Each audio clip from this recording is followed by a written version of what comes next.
Halo rekan ASN seluruh Indonesia, selamat datang di podcast Arus Perubahan.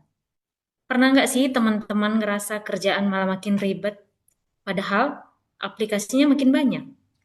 Atau teman-teman merasa inovasi kamu terbentur tembok budaya lama? Nah, teman-teman, hari ini kita akan membedah sisi lain dari transformasi birokrasi. Kita sering bicara soal mimpi besar, smart ASN, tapi sering lupa membicarakan kerikil tajam di bawahnya. Bersama saya, Irene Septu Agesima Parhusip, dan rekan saya. Halo Kak Iren, perkenalin, namaku Rika Rukmana.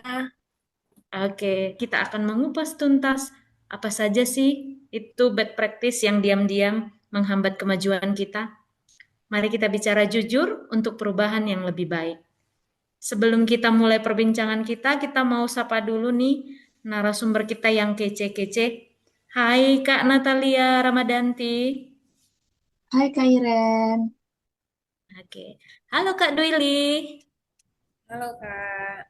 Oke, yang terakhir, the one and only, yang paling ganteng ya. Hai Mas Ibnu. Oh, Kak Iren. Oke, terima kasih sudah hadir di podcast kita hari ini. Kita langsung mulai perbincangan kita yang dipandu oleh Kak Rika. Oke, terima kasih Kak Iren. Sebelumnya kita ketahui dulu, bad practice atau praktik buruk Yes. dibahas untuk menghindari kegagalan implementasi teknologi dalam pemerintahan dengan prinsip tanpa menyalahkan, melainkan menemukan solusi lebih baik agar penerapan smart governance benar-benar tercapai.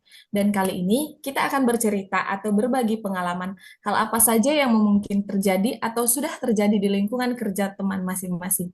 Oke, kita sampaikan dulu kepada Kak Dwi, mungkin boleh? Oke, terima kasih Kak Rika. Baiklah, permasalahan yang sering saya temui pada instansi saya yaitu dokumentasi tidak lengkap, di mana pegawai tidak melakukan penginputan tindakan apa yang sudah dilakukan kepada pasien, namun belum didokumentasikan pada sistem informasi rumah sakit, yaitu rekam medis elektronik. Contoh penginputan pemberian transfusi darah. Ada beberapa pegawai hanya menuliskan pada lembar catatan keperawatan, namun tidak melakukan dokumentasi secara lengkap seperti rekam medis yaitu jenis darah, berapa cc, nomor kantong, monitoring tanda-tanda vital selama pemberian transfusi, maupun reaksi dari transfusi tersebut. Nah, hal ini bisa menyebabkan miskomunikasi antar rekan sesama perawat maupun profesi lain. Oke, terima kasih Kak Dwi. Mungkin lebih intinya dokumentasi tidak lengkap ya. Kak Dwi boleh nggak bercerita penyebab dari kegagalannya dokumentasi tidak lengkap itu apa sih? Adapun penyebabnya yaitu literasi digital belum merata, di mana beberapa pegawai kurang mengikuti perkembangan teknologi sehingga tidak mengikuti sistem terbaru. Oke, terakhir Kak Dwi boleh nggak cerita solusi atau saran yang bisa Kakak kasih untuk mencegah terjadinya kegagalan dari hal tersebut? Solusi yang pertama mungkin dengan literasi digital ya. Dalam hal ini penggunaan rekam medis elektronik. Jadi pegawai yang kurang terpapar diajarkan kembali dokumentasi secara lengkap pada sistem. Yang kedua, boleh memberikan sanksi. Dalam hal ini, pegawai yang mengabaikan tanggung jawabnya diberikan teguran maupun sanksi. Untuk alternatif cara lain mungkin yang pertama dengan peran pimpinan ya sebagai teladan dalam penggunaan sistem digital, membuat pegawai juga mudah untuk mengikutinya. Kemudian menerapkan sistem merit. Jika promosi jabatan berdasarkan kinerja, hal ini akan membuat pegawai lebih termotivasi. Dan yang terakhir mungkin bisa menerapkan smart ASN seperti digitalisasi, inovasi, profesionalisme, dan kolaborasi. Begitu Kak Rika. Wah, dari cerita Kak Dwili mungkin bisa disimpulkan banyak orang yang sepele ya Kak, tapi ternyata dampaknya sangat besar untuk pelayanan kita. Oke, sekarang kita mau pindah dulu nih ke Kak Nata. Kalau Kak Nata, kira-kira gimana Kak pengalamannya di instansi? Oke, terima kasih Kak Iren. Kalau untuk Nata sendiri, permasalahan yang masih sering atau sering kali Nata temui di unit kerja itu adalah masih kurangnya komunikasi efektif antara kita perawat ataupun dokter dengan bagian farmasi, Kak. Jadinya sering menghambat proses pemulakan pasien rawat inap itu, Kak. Sedangkan kita kan di ruangan itu ada target ya, Kak. Kalau bisa pasien itu pulangnya kurang dari jam 12. Nah, jadi masalah yang masih sering dijumpai sih itu, Kak. Oke, kalau terjadi miskomunikasi antar perawat dan farmasi, kira-kira dampaknya apa ya Kak? Kalau dampaknya itu jadinya gini, Kak.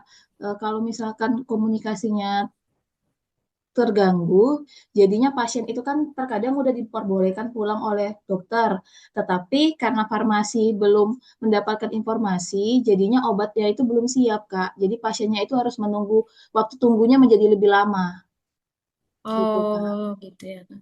Kalau untuk penyebabnya sendiri, penyebab miskomunikasinya apa kira-kira Kak?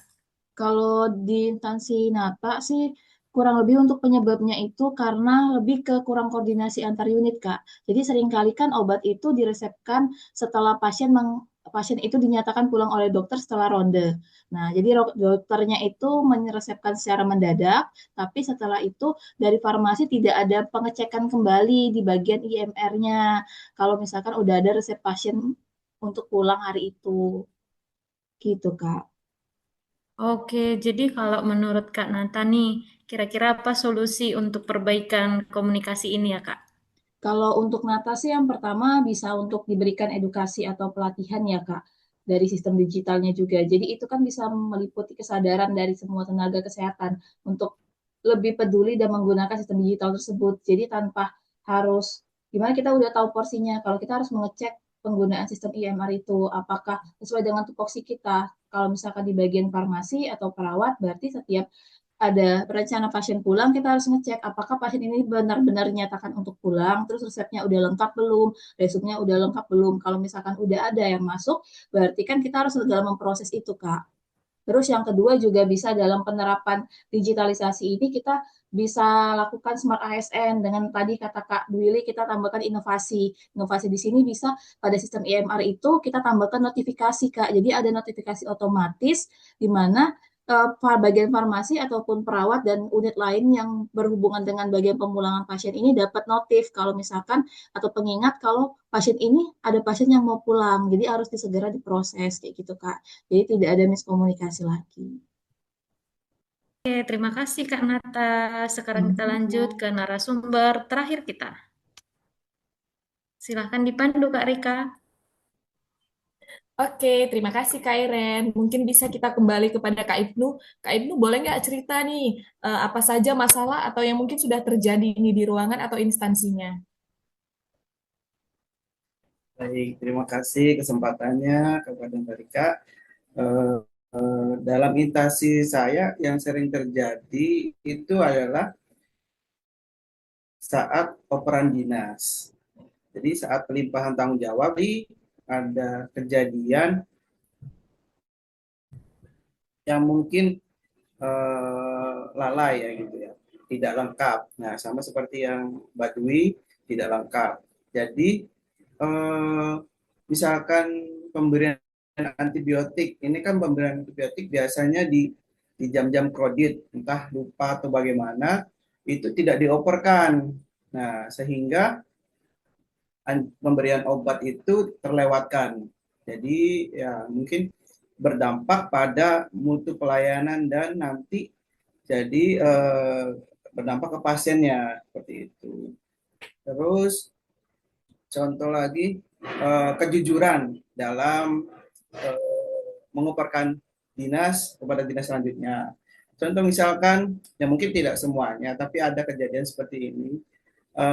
Ketika mengoperkan infus kan harusnya itu paling lama 4 hari kita ganti. Nah itu ada yang iseng dan nakal, jamnya tanggalnya dicoret. Akhirnya apa namanya harusnya 4 hari diganti, malah jadinya besoknya seperti itu. Ya mungkin Seperti itu sih kendala-kendala di operan dinas, karena mungkin kan tempat saya berdinas itu kredit juga, pasiennya juga paliatif seperti itu. Oke, Kak Ibnu, terima kasih. Mungkin Kak Ibnu bisa nih cerita penyebab dari terjadinya kurang komunikasi ya, lebih intinya ya, dari tepatnya kan. Kak Ibnu boleh cerita nggak sih penyebabnya apa aja sih?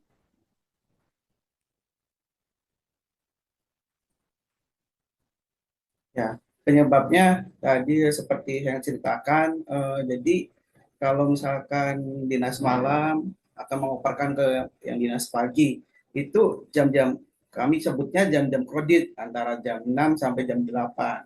Itu kan banyak apa ya?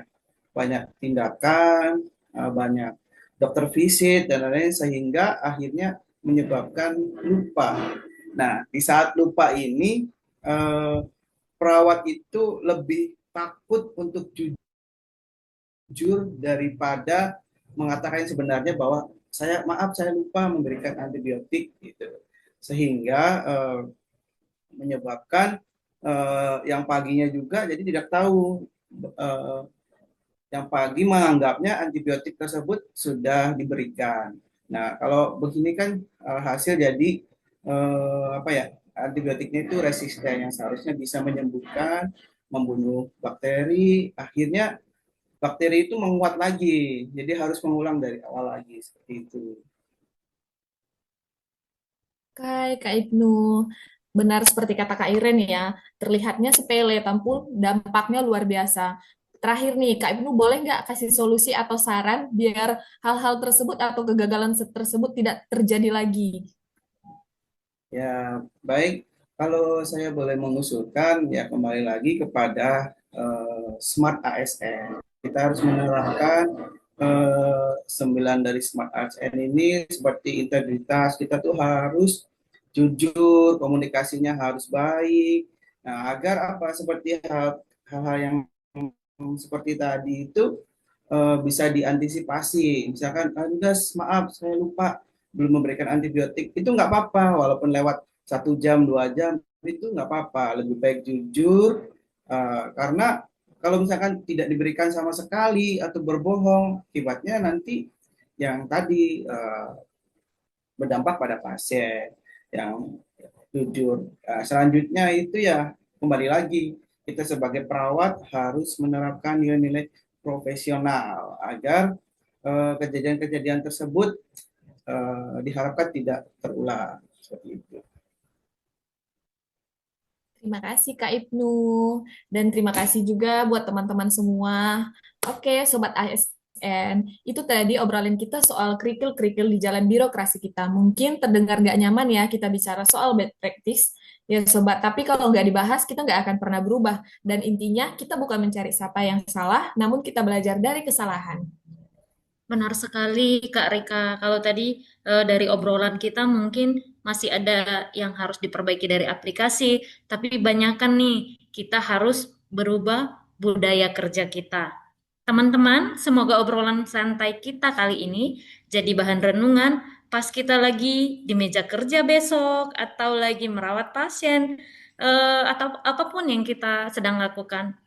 Terima kasih sudah menemani kita di podcast kali ini. Mari terus bergerak meski pelan, asal jangan jalan di tempat. Stay smart, stay healthy. Sampai jumpa. Sampai jumpa. Terima kasih Kak Iren, Kak Rika.